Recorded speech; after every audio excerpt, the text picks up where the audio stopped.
Ноги. Жуковский карьер активисты Уфимского клуба подводных охотников чистят от мусора уже не в первый раз. Это стало традицией. Вот и в этом году, в первое воскресенье июня, вышли на экологический субботник в рамках Международного дня очистки водоемов. Эта акция проводится во всем мире.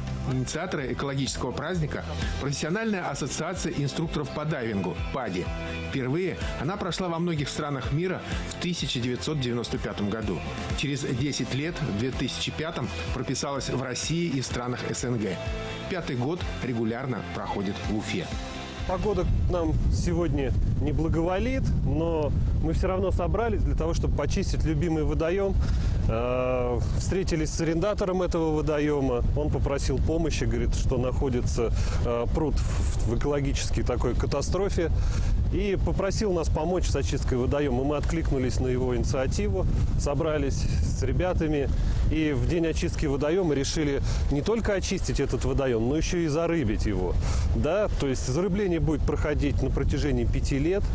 Ну и взяли этот водоем под свое шефство, будем так говорить. Поэтому сегодня не исключение. Мы такие очистки проводим ежегодно. И будем проводить их и дальше. Это вот такая вот наша благородная инициатива. Согласно данным благотворительной организации фонд Эллен МакАртур, ежеминутно в водоемы планеты попадает 9-15 тонн пластикового мусора. Ученые утверждают, что в 2050 году количество мусора, которое попадает в моря, превысит количество рыбы. Наверное, Жуковскому карьеру, являющемуся любимым местом отдыха уфимцев, это не грозит. Однако из года в год мешков с поднятым со дна мусором не убывает. Вроде купальный сезон еще не начался, а мусора в воде очень много. Помимо того и на берегу, конечно. Вот, собрались, молодцы, ребята откликнулись, вот, посильную поддержку оказали. Вот, набрали, как говорится, мешков, приехали, и вот какой уже по счету сбились мешок, вытаскиваем из воды. Это, как правило, пластиковые баллоны. Вот отдыхающие наполняют водой, выкидывают мешки, полиэтиленовые, жестяные банки всякие. В общем, как бы привыкли мы не только брать из природной среды, но и что-то делать для нее полезное. Как бы для себя самих, для своих детей, потомков. Поговорка гласит: чисто не там, где убирают, а там, где не ссорят. Хотелось бы, чтобы вторая часть поговорки прочно вошла в наше сознание. Отдыхать-то мы любим на свежем воздухе, под солнышком, рядом с чистой освежающей водой карьера. Вот только еще полюбить бы сам водоем, сберечь его красоту для наших внуков.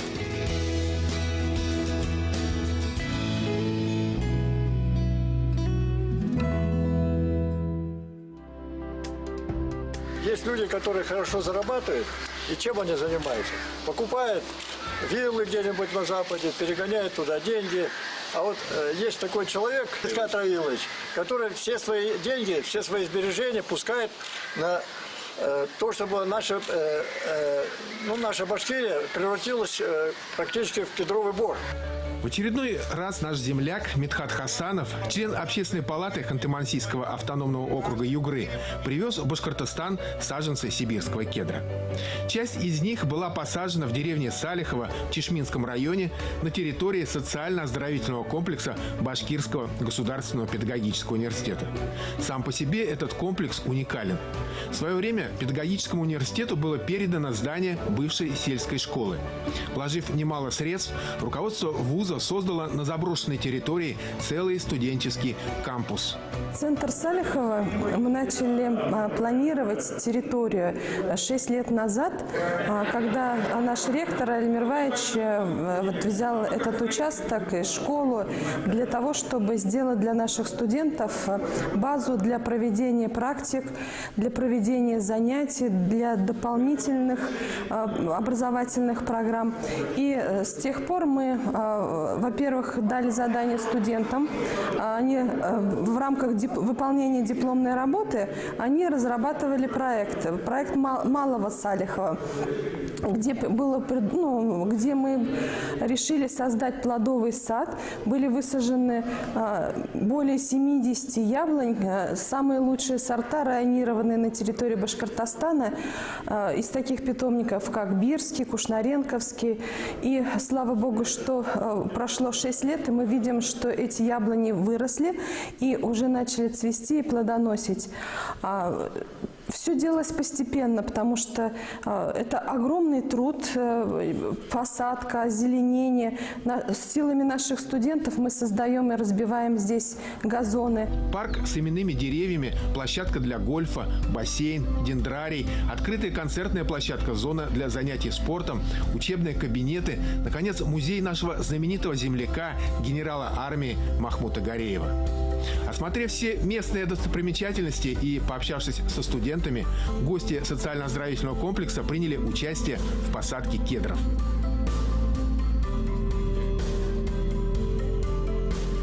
Так вот это сибирской землей даже, да? Все это проще, она быстрее приживется. Поэтому давайте мы ее посадим, давайте подсыпем. Все это, давайте. Также сибирские кедры были посажены в этот день и в парке Демы. В экологической акции приняли участие учителя географии, активисты местного отделения Русского географического общества и школьники.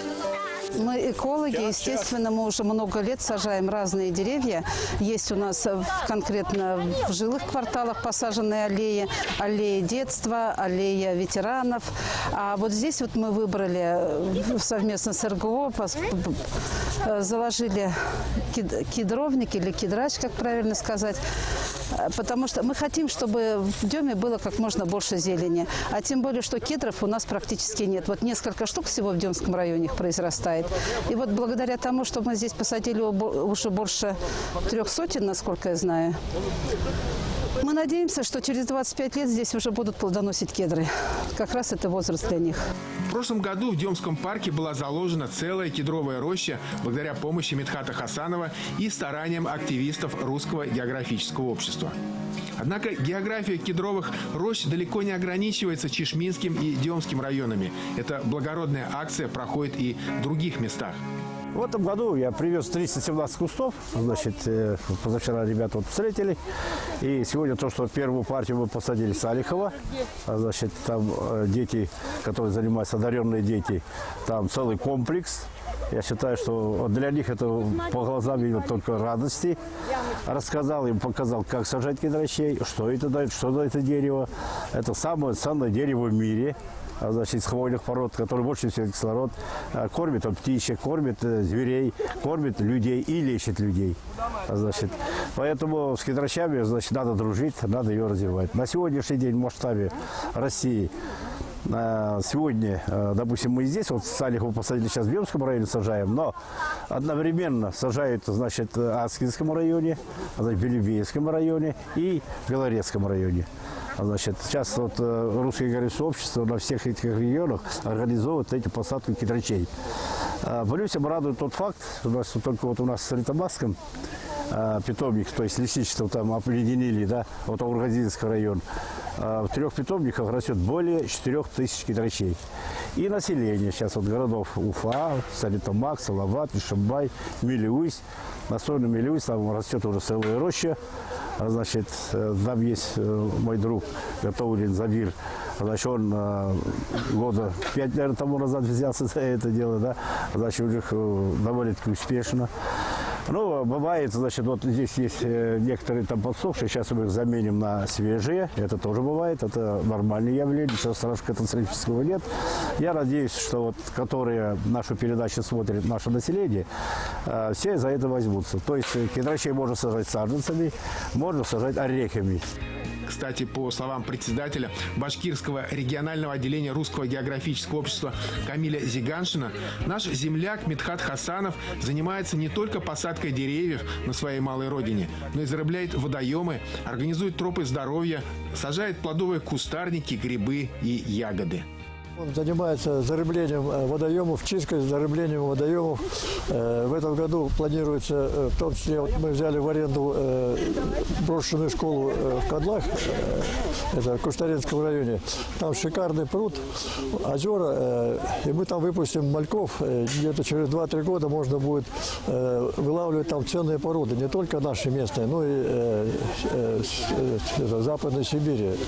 Уже этим летом очередная партия мальков ценных пород сибирских рыб будет привезена в Башкортостан и выпущена в местных водоемах.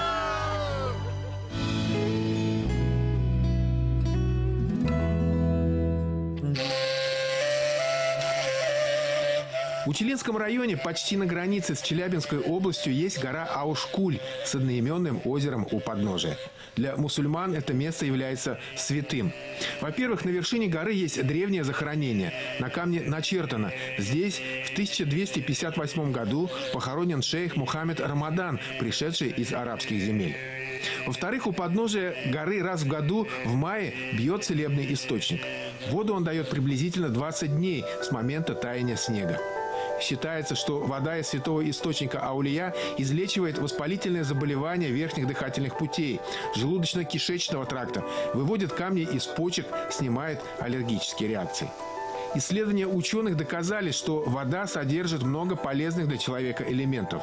Установлено, что на свойства воды влияют грунт и горные породы. В прошлом воду использовали как лекарство, давая пить больным по столовой ложке. Считается самым чистым от 15 мая. С 14 по лунному календарю 1 май, по старинному 1 мая брали на хранение. На год ставили даже хранить, далеко везти, как гостиница. Воду из источника Аулия сравнивают с водой всемирно известного родника Земзем в Мекке. Хождение на источник приравнивается к малому хаджу, поэтому ежегодно гору Аушкуль посещают тысячи паломников из исламских стран. В последние годы стала развиваться туристическая инфраструктура эколого-этнографического центра Аулия. Местный сельсовет и выбрали одного человека, Фанур, Шагеев Фанур. Он учитель, директор школы был до этого, он историю преподавал. Ему ближе это дело, вот история связана. Поэтому народ выбрал его. Интересно и одноименное озеро у подножия горы Аушкуль. В нем в обилии водится рыба, на лето прилетают водоплавающие птицы, в том числе и лебеди. Но главное, на озере есть остров. Сверху его очертания повторяют точную форму сердца.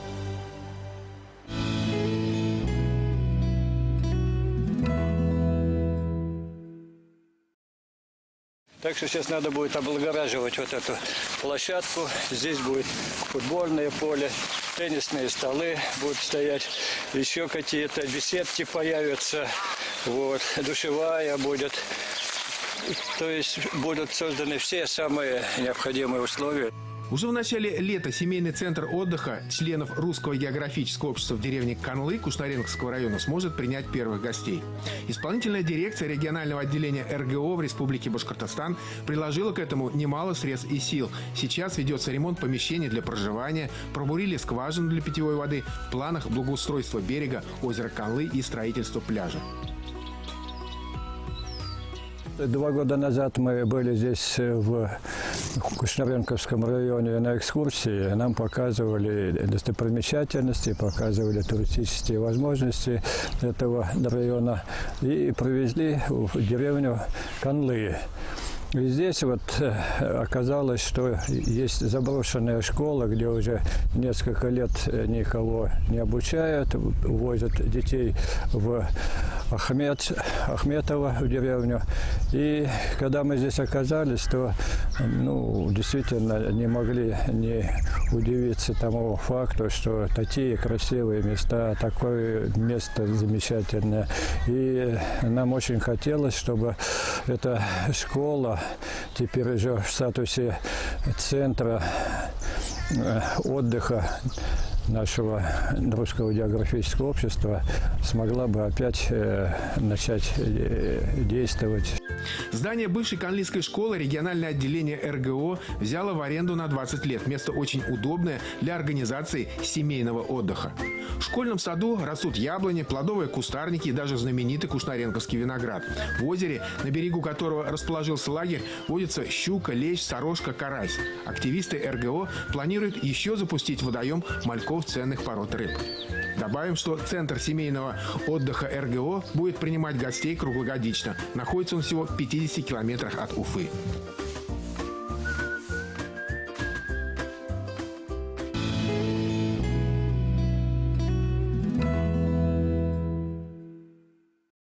В прошлом году только сделали, перекрыли дамбу. Еще 4 года, да? Да, но это еще зависит от того, насколько водные года будут, сколько снега. Крупнейшее болото в степной зоне России, Берказанское, единственное место в Башкортостане, где гнездились пеликаны, когда-то было бездумно осушено человеком ради добычи торфа. Площадь в 600 гектаров даже пытались засеять зерновыми. Участники экспедиции на Берказанские болота не могут скрыть свою радость. Высушенные участки наполнились живительной влагой. А главное, вновь на болотах стали гнездиться птицы. Местные жители даже видели этой весной пеликанов. Как вода появилась, я штук 3 пеликанов видел. Потом это журавлев штук 50. Потом это были аисты штук 5. Потом были утки очень много, штук 100, наверное, и гусей штук 20. Прошлой осенью депутаты Государственного собрания Курултая Республики Башкортостан, ученые, экологи, журналисты совершили первую экспедицию по Берказанским болотам. Прошли пешком более 10 километров. Тогда никто даже ноги не промочил. Сегодня такая прогулка уже невозможна. Усилия экологов по восстановлению болота и его экосистемы приносят результаты. Мы обратили внимание, что появились птицы, появились лебеди, гуси, утки, появились кулики. И вот это все благодаря тому, что сегодня идет великолепное заполнение болота Берказань. Не надо нам здесь пруд, не надо озеро. Ученые предусмотрели, чтобы это здесь было настоящее болото. И болото, мы видим, появляется. Мы 3-й год сюда ходим экспедициями. Первая экспедиция была, когда мы просто ходили по простому мягкому торфу, по траве. Сегодня мы уже сюда зайти не можем. Почему? Потому что затопление происходит. Ученые сказали, что в течение 5 лет затопится по-настоящему, восстановятся родники, восстановится птица. Уже нам местный житель сказал, что появились здесь пеликаны, прилетают гуси, лебеди, журавли пошли. И очень большой труд здесь тех людей, которые работали в проектировании, которые работали в строительстве. Доктор биологических наук Василий Мартыненко – один из зачинщиков спасения Берказана. Благодаря его стараниям общественность обратила внимание на проблему берказанских болот, а Международный фонд дикой природы выделил деньги на их спасение. Миллионы были вложены в строительство дамбы и гидросооружений. Это помогло начать сбор влаги на огромной территории. Через 5 лет, по расчетам гидрологов, болото наполнится достаточным количеством воды. Но для полного восстановления его биосферы и экосистемы понадобятся десятилетия. Мы видим, что болото начинает наполняться водой. Гидротехническое сооружение выполняет свои функции. И постепенно талые воды были собраны. И мы уже видим здесь намного больше воды. Болото начинает восстанавливаться. И мы можем видеть много уже птицы здесь, водоплавающей дичи. Появилось. И надеюсь, что и дальше восстановление болота также пойдет в таком же темпе. Еще 2 года назад картина здесь была удручающей. Сейчас там, где появилась вода, уже начала изменяться растительность, гнездятся птицы. Даже появилась рыба. В районе дамбы на глубокой воде местные жители ловят карася. Когда мы говорим об экологии, не всегда, к сожалению, удается увидеть так быстрый результат. А вот именно здесь тот самый яркий пример, когда можно говорить о том, что буквально 3 года назад мы по сухим засохшим кочкам, по торфяному болоту, когда-то бывшему болоту, наверное, тут ходили пешком, и сегодня вряд ли кто-то рискнет уже сюда залезть и пешком пройти, потому что на самом деле уже восстанавливается вот это болото, восстанавливается озеро, и возвращаются сюда когда-то обитавшие птицы. Вот это, на мой взгляд, как раз, наверное, для всех экологов, ботаников, биологов, реальное достижение и результат. Конечно, это труд наших ученых. Это Василий Мартыненко и его команды. Это содействия, наверное, иностранных экспертов и, самое главное, иностранных денег. Но, тем не менее, самое главное, это все вложено в нашу с вами родную природу, и мы видим результат. Сегодня сюда возвращаются пеликаны, тут летают на наших глазах лебеди. И я очень надеюсь, что буквально в ближайшее время мы уже увидим такое, как писали в прошлом столетии еще путешественники и ученые, что когда птицы поднимались над небом, а с Лыкули не было видно небо, я думаю, что мы к этому уже должны приблизиться, потому что такие условия созданы для того, чтобы маточник Берказан восстановился, и действительно птицы выводили здесь свое потомство, в том числе и пеликан. Конечно, это не может не радовать нас. Берказанские болота – конкретный экологический пример того, что люди могут исправить свои ошибки. Природных объектов, подобных Берказану, еще немало на территории нашего края, и они тоже ждут человеческого участия.